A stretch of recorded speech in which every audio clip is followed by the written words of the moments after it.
A'udzubillahi minasyaitonirrajim. Bismillahirrahmanirrahim.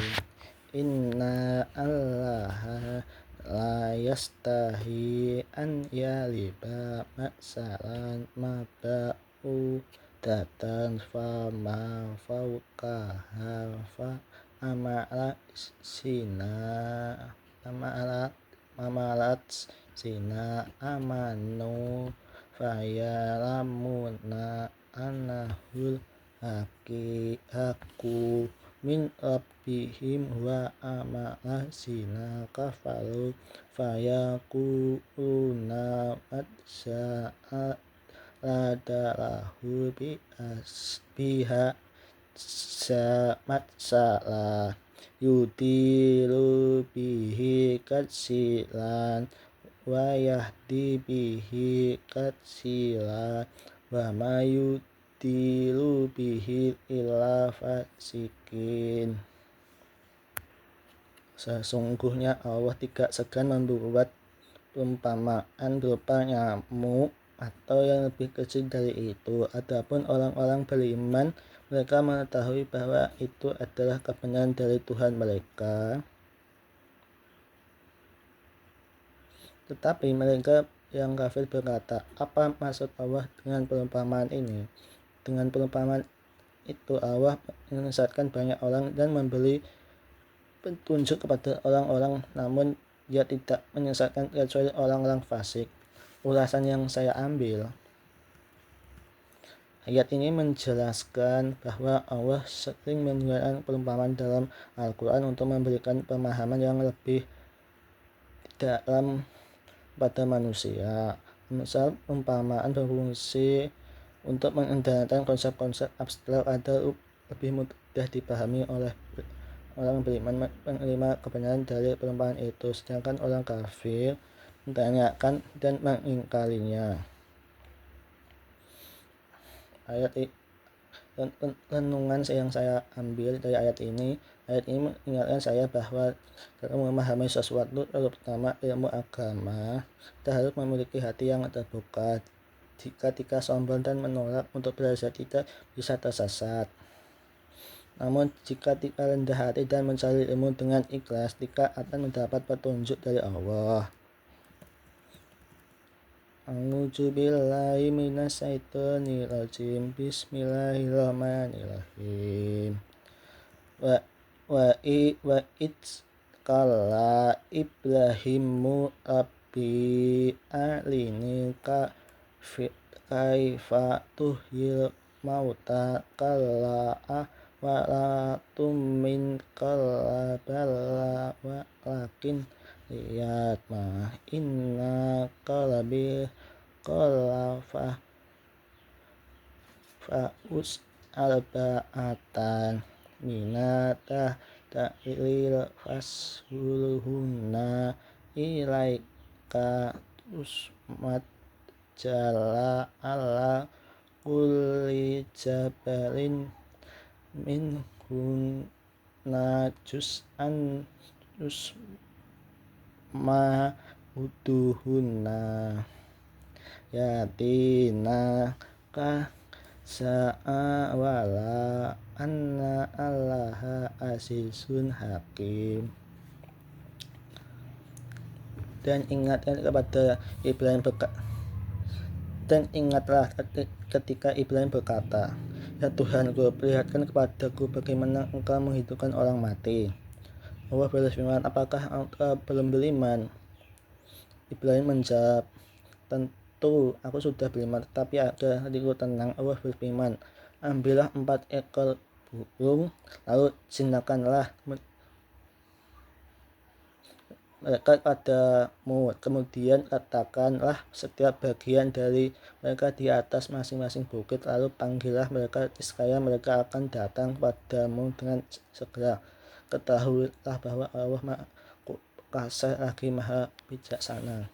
Ulasan yang saya ambil dari ayat ini adalah Allah menceritakan kisah Nabi Ibrahim yang meminta bukti kebangkitan kepada Allah bukan karena ragu, tetapi artinya lebih mantap. Allah kemudian memberikan demonstrasi melalui pengalaman langsung, yaitu dengan memperlihatkan bagaimana burung yang sudah mati bisa kembali hidup dengan isinya.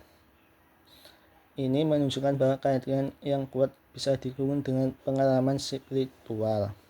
Renungan yang saya ambil dari ayat ini adalah, kadang dalam hidup saya juga memiliki pertanyaan dan keraguan terutama tentang rencana Allah. Namun ayat ini mengajarkan bahwa bertanya bukanlah tanda kelemahan, tetapi justru bagian dari mencari pemahaman yang lebih dalam. Seperti Ibrahim, saya ingin selalu mengingatkan keimanan dan mempercayai rencana Allah dengan sepenuh hati.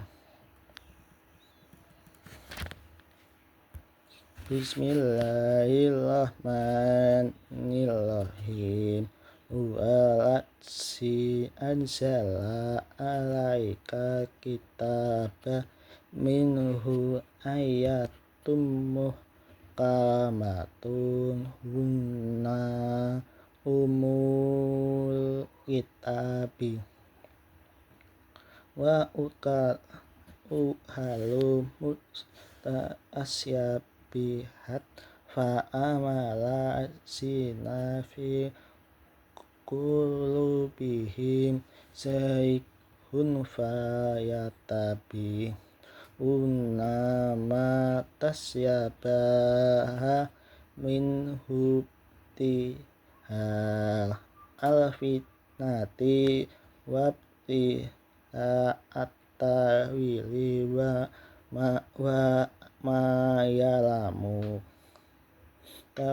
tawilahu lillah wal asihu nafi ilmi qauluna amana bihi kulum min indi rabbina wa ma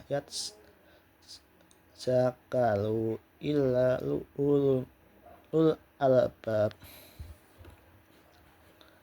Dialah yang menurunkan kitab Al-Quran kepadamu. Dalamnya ada ayat-ayat yang muhkamat, jelas maksudnya. Itulah pokok-pokok kitab umul kitab dan bersifat mutasyabih, sama maknanya. Adapun orang-orang yang dalam hatinya kecenderungan menyimpang, mereka mengikuti yang mutasyabih untuk menimbulkan fitnah dan mencari tafsirnya, padahal tidak ada yang mengetahui tafsirnya kecuali Allah. Dan orang-orang yang mendalami ilmu berkata, kami beriman kepadanya, semua berasal dari Tuhan kami, dan hanya orang-orang yang berakal yang dapat mengambil pelajaran. Ulasan yang saya ambil dari ayat ini adalah muhkamat, ayat yang jelas mudah dipahami, misalnya perintah salat dan larangan zina. Mutasyabihat, ayat yang maknanya tidak langsung dipahami, seperti ayat tentang sifat-sifat Allah yang menggunakan perumpamaan. Orang-orang yang hatinya bersih menerima kedua jenis ayat dengan keimanan, sedangkan mereka yang sesat justru mencari cara untuk menyelewengkan makna demi kepentingan pribadi.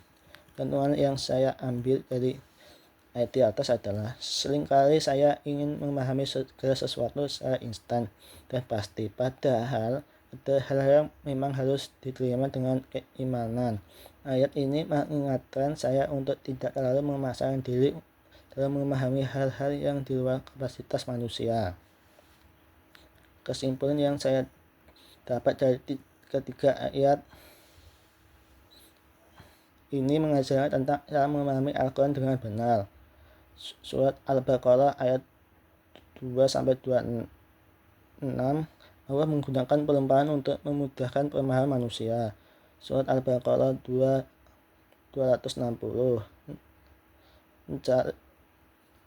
mencari kepastian dalam iman adalah hal yang wajar, asalkan tetap dalam batas keikhlasan.